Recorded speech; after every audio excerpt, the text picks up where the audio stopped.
why does the universe exist? Why is there a world? Okay, all right. This is a cosmic mystery. Be solemn. Why is there a world? Why are we in it? Why is there something rather than nothing at all? I mean, this is the super ultimate why question. So I'm going to talk about the mystery of existence, the puzzle of existence, where we are now in addressing it, and why you should care. And I hope you do care. The philosopher Arthur Schopenhauer said that those who don't wonder about the contingency of their existence, of the contingency of the world's existence, are mentally deficient.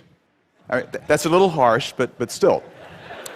Yeah, so this has been called the most sublime and awesome mystery, the deepest and most far-reaching question man can pose. It's obsessed great thinkers. Ludwig Wittgenstein, perhaps the greatest philosopher of the 20th century, was astonished that there should be a world at all. He wrote in his Tractatus, Proposition 4.66, it is not how things are in the world that is the mystical, it's that the world exists. And if you don't like taking your epigrams from a philosopher, try a scientist. John Archibald Wheeler, one of the great physicists of the 20th century, the teacher of Richard Feynman, the coiner of the term black hole, he said, I want to know, how come the quantum? How come the universe? How come existence? And my friend Martin Amis, by the way, I'll be doing a lot of name dropping in this talk, so to get used to it. My dear friend Martin Amis once said that we're about 5 Einsteins away from answering the mystery of where the universe came from. And I no doubt there are 5 Einsteins in the audience tonight. Any Einsteins? Show of hands? No Einstein? Okay. So this question, why is there something rather than nothing, this sublime question, was posed rather late in intellectual history. It was towards the end of the 17th century, the philosopher Leibniz, who asked it. Very smart guy, Leibniz, was invented the calculus independently of Isaac Newton at about the same time. But for Leibniz, who asked, why is there something rather than nothing, this was not a great mystery. You know, he either was or pretended to be an Orthodox Christian in his metaphysical outlook. And he said, it's obvious why the world exists, because God created it. And God created it indeed out of nothing at all. That's how powerful God is. He doesn't need any pre-existing materials to fashion a world out of. He can make it out of sheer nothingness, creation ex nihilo. And by the way, this is what most Americans today believe. There's no mystery of existence for them. God made it. Okay, so let's put this in an equation. I don't have any slides, so I'm going to mime my visuals, so use your imaginations. So it's God plus nothing equals the world, okay? Now, that's the equation. And so maybe you don't believe in God. Maybe you're a scientific atheist or an unscientific atheist, and you don't believe in God, and you're not happy with it. By the way, even if we have this equation, God plus nothing equals the world, there's already a problem. Why does God exist? You know, God doesn't exist by logic alone unless you believe the ontological argument, and I hope you don't, because it's not a good argument. So, you know, it's conceivable if God were to exist, he might wonder, you know, I'm eternal, I'm all-powerful, but where did I come from? Whence then am I? God speaks in a more formal English, and so one theory is that God was so bored with pondering the puzzle of his own existence that he created the world, you know, just to distract himself. But anyway, so let's first forget about God. So take God out of the equation, we have blank plus nothing equals the world.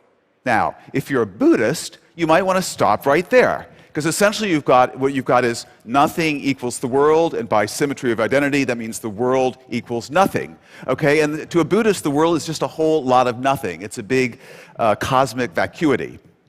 And, you know, we think there's a lot of something out there, but that's because we're enslaved by our desires. If we let our desires kind of melt away, we'll see the world for what it truly is, a vacuity, nothingness, and we'll slip into this happy state of nirvana, which has been defined as having just enough life to enjoy being dead. Okay, so that's it.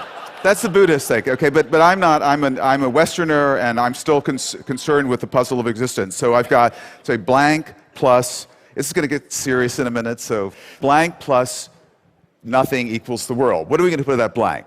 Well, how about science? I mean, science is our best guide to the nature of reality. And the most fundamental science is physics. That tells us what naked reality really is. That reveals what I call tau photu, the true and ultimate furniture of the universe. So maybe physics can fill this blank. And indeed, since about the late 1960s, around 1970, physicists have purported to give a purely scientific explanation of how a universe like ours could have popped into existence out of sheer nothingness, a quantum fluctuation out of the void. Stephen Hawking is one of these physicists, more recently Alex Vilenkin. And the whole thing has been popularized by another very fine physicist and friend of mine, Lawrence Krauss, who wrote a book called A Universe from Nothing. And Lawrence thinks that he's a militant atheist, by the way, so he's gotten God out of the picture. The laws of quantum field theory, the state-of-the-art physics, can show how out of sheer nothingness, no space, no time, no matter, nothing, a little nugget of false vacuum can fluctuate into existence, and then by the miracle of inflation, blow up into this huge and variegated cosmos we see around us. Okay, this is a really, it's an ingenious scenario. It's very speculative. It's fascinating, but I've got a big problem with it. And the problem is this. It's a pseudo-religious point of view. Now, Lawrence thinks he's an atheist, but he's still enthralled to a religious worldview. He sees physical laws as being like divine commands. You know, the laws of quantum field theory for him are like fiat lux, let there be light. The laws have some sort of ontological power or clout that they can inform the abyss that it's pregnant with being. They can call a world into existence out of nothing. But that's a very primitive view of what a physical law is, right? We know that physical laws are actually generalized descriptions of patterns and regularities in the world. They don't exist outside the world. They don't have any ontic cloud of their own. They can't call a world into existence out of nothingness. That's a very primitive view of what a scientific law is.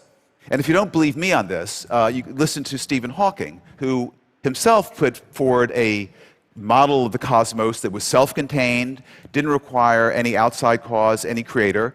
And after proposing this, Hawking admitted that he was still puzzled. I mean, he said, this model is just equations. What breathes fire into the equations and creates a world for them to describe? He was puzzled by this. So equations themselves can't do the magic, can't resolve the puzzle of existence. And besides, even if the laws could do that, why this set of laws? Why quantum field theory that describes a universe with a certain number of forces and particles and so forth? Why not a completely different set of laws? There are many, many mathematically consistent sets of laws. Why not no laws at all? Why not sheer nothingness? So this is a problem, believe it or not, that reflective physicists really think a lot about. And at this point, they tend to go metaphysical. Say, well, maybe the set of laws that describe our universe, it's just one set of laws, and it describes one part of reality, but maybe every consistent set of laws describes another part of reality. And in fact, all possible physical worlds really exist. They're all out there. We just see a little tiny part of reality that's described by the laws of quantum field theory, but there are many, many other worlds, parts of reality that are described by vastly different theories that are different from ours in ways we can't imagine, that are, inconceivably exotic. Steven Weinberg, the father of the standard model of particle physics, has actually flirted with this idea himself, that all possible realities actually exist. Also, a younger physicist, Max Tegmark, who believes that all mathematical structures exist, and mathematical existence is the same thing as physical existence, so we have this vastly rich multiverse that encompasses every logical possibility.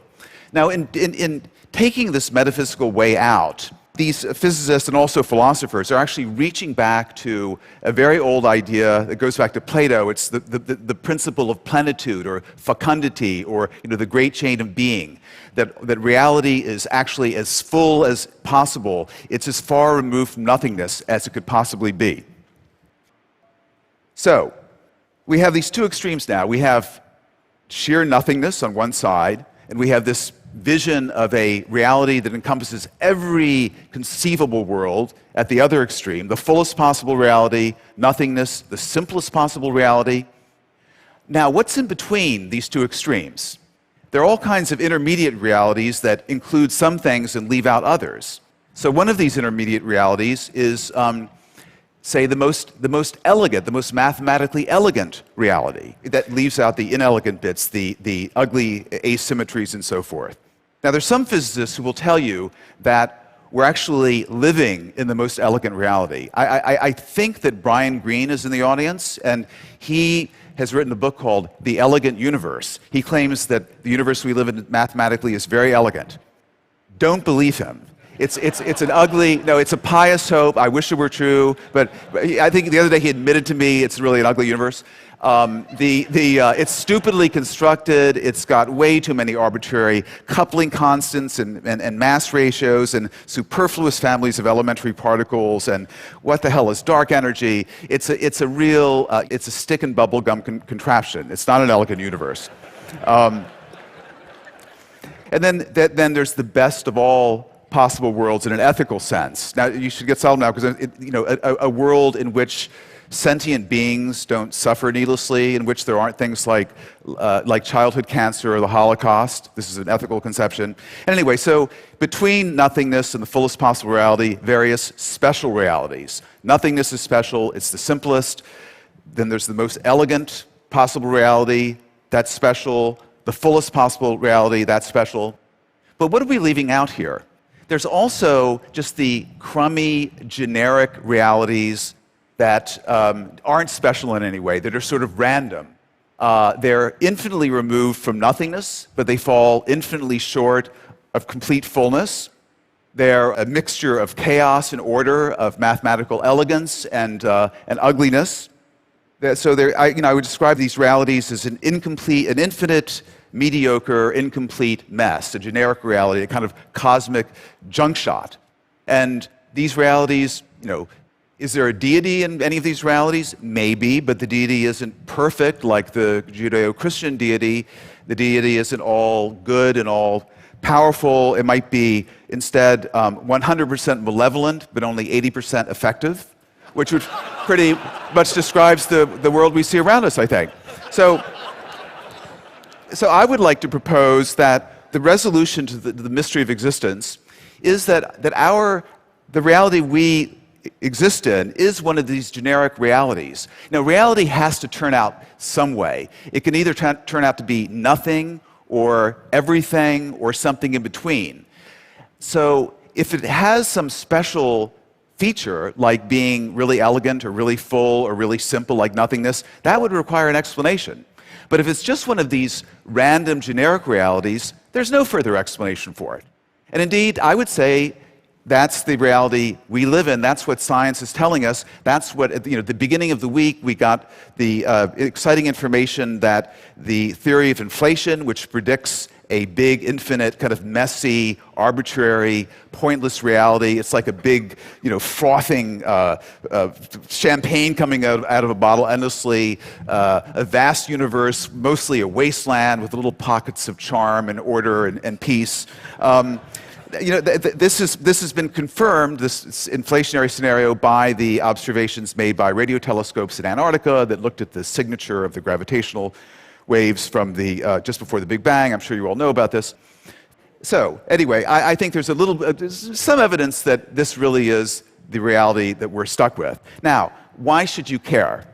Well, the question, why does the world exist? That's the cosmic question. It sort of rhymes with a more intimate question. Why do I exist? Why do you exist? Our existence is really, it would seem to be amazingly improbable because there's an enormous number of genetically possible humans. If you can compute it by looking at the number of genes and the number of alleles and so forth, and it's a back of the envelope calculation will tell you there are about 10 to the 10,000th possible humans genetically. That's between a Google and a Googleplex. So, and the number of actual humans that have existed is an infinite, 100 billion, maybe 50 billion, an infinitesimal fraction. So all of us, we've won this amazing cosmic lottery. We're here. Okay, so what kind of reality do we want to live in? Do we want to live in a special reality? What if we were living in the most elegant possible reality? Imagine the existential pressure on us to live up to that, to be elegant, not to pull down the tone of it. Or what if we were living in the fullest possible reality? Well, then our existence would be guaranteed because every possible thing exists in that reality, but our choices would be meaningless. You know, if I really struggle morally and agonize and I decide to do the right thing, what difference does it make? Because there are an infinite number of versions of me also doing the right thing and an infinite number doing the wrong thing. So my choices are meaningless.